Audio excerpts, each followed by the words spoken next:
Today's guest is Dr. David Marcos, a clinical psychologist with over 40 years of experience helping families navigate the emotional complexities of parenting. Known for his soothing presence and practical wisdom, David brings a calming clarity to even the most difficult conversations. Today, he shares a quote that quietly shaped his perspective and just might shift yours too. Tell Yeah. us your name, what your favorite quote is, and yeah. David Marcus. I have a PhD in clinical psychology, and you were asking me about experiences that have impacted me as a psychologist, and I'll be glad to share a couple of those with you. Yeah. Can you share your favorite quote or lesson before we start with the experience regarding those lessons and quotes? Sure. I think I wrote them. You're probably looking at them. As a student, as a doctoral candidate at the University of Louisville in Kentucky, I was supervised by a Dr. Houghton, who was the head psychiatrist at the Norton Psychiatric Clinic, where I was having a placement for a couple of years. And during supervision, he turned to me and said, David, I was a student at the time, what is psychotherapy? And it's one of those questions that you go, oh boy, now how do I answer that one? Because, it could be a lot of different things. And so I began to say, I don't remember what I began to say, something about helping people and studying, what their difficulties are. And Dr. Houghton just sort of looked at me and shook his head, like knowingly. And so he said, no, David, that's not it. And he told me, therapy begins where the words run out. Wow. And I went, oh, yeah, therapy begins where the words run out. So I've always thought of that because he was so right. When people come to see a psychologist or any mental health professional, they, immediately tell you what's going on and why they're there. And, you know, always, truthfully, 100% of the time, as they're telling you what's going on for them, they'll say things like, I don't know why I feel this way, but I do. Or I don't know why I do this when I shouldn't. Or does that sound normal to you, Dr. Marcus? All these phrases I take note of when I'm listening to somebody telling me these things because it shows me that's where the words are lacking. They can't explain these things, and that's the thing that's troubling them the most. So I call it a mutual exploration. Me and my client starts to try to find words for what they're experiencing emotionally. And even if they give me an emotional word, we have to define that word. It's very important as a therapist to not make an assumption that what makes, anxiety to me or depression to me is the same as the experience of my patient. They may be experiencing something very different. And so the idea is for them to find the words that express their experience as opposed to me assuming that I understand exactly what they've gone. Yeah. As we go through this exploration, they are hearing their own words and it begins to become clear what's really going on for them. And then from that point, we can figure out what to do about it. Yeah. So this is the deepening of the therapeutic process by exploring words and finding words, sometimes attaching words to certain sensations that they're having. And that's the beginning of psychotherapy where the words run out. Wow. Wow. So when was this exactly? When did he tell you this? Like, I want us to like go back in time. When was this? Well, I was a student at the University of Louisville from 1978 through It's so 84. Yeah. The program is 4 years plus an internship year. It's full time. It's pretty intense, of course. And I had some excellent supervision, some good placements from the university at, like, for instance, at this Norton Psychiatric Clinic. That was a very good placement. A lot of good people there. And I was getting some very good supervision, so I began to understand what I was doing. And that has guided me. That phrase, therapy begins where the words run out, has really guided a lot of the work that I've done in the 40 years of practice that I've been doing. yeah. Uh, Yeah. I specialize in families under stress, and this has really been helpful. The quotes you talked about now is I'm wrapping my head around it.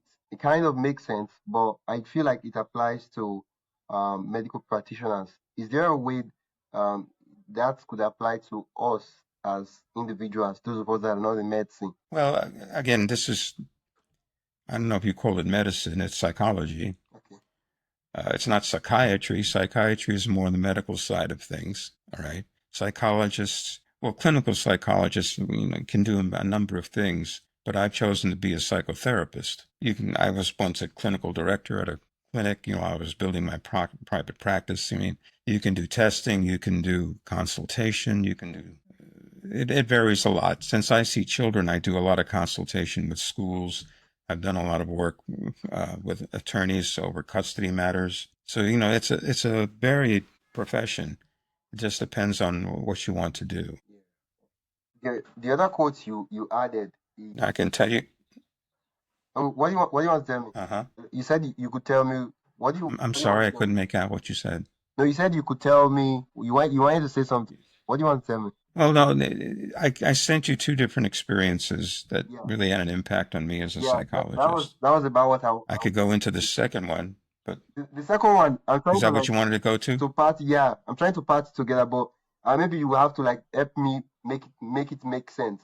Yeah, what I'm reading is, to be honest, Davy, I always Hmm. thought that part was more for your good than mine. I don't understand.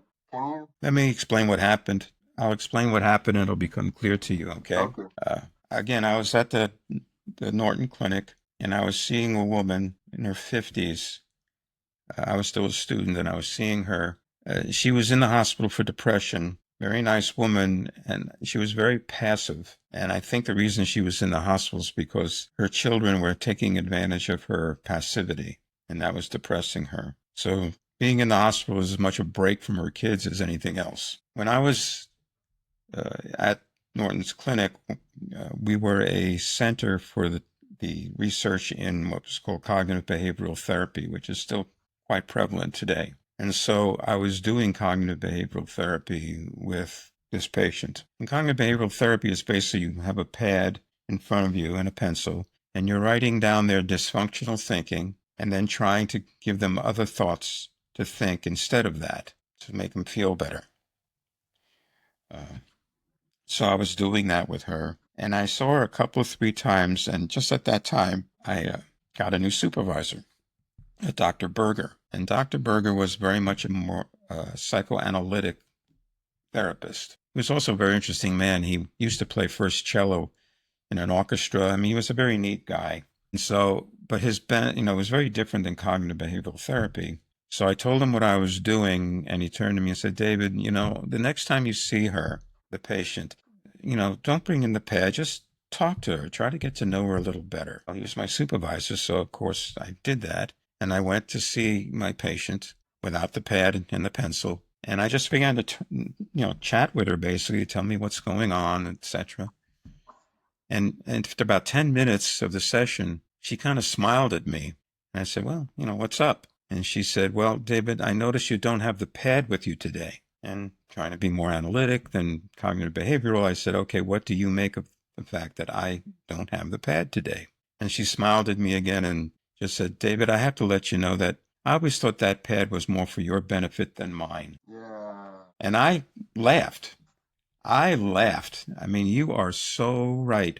This pad, this thing between us here, was my barrier from getting to get to know you and I really understand what was going on for you. And that taught me a lot, you know. You can't be a cookbook type of therapist, You can't just have a technique. You've got to really study what people are needing from you and understanding what they're really saying. And that comes back to, therapy begins where the words run out. You know what I mean? And it's a totally different technique. It's not a technique. It's just a way of approaching people and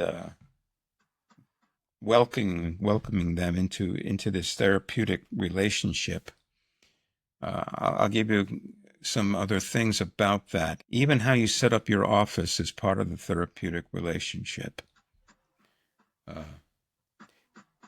when people walk into my office, they have to be able to see my degree and my license because that's the law. But the way I design my office, those certificates are on the wall when you walk in, but not when we're sitting down to talk.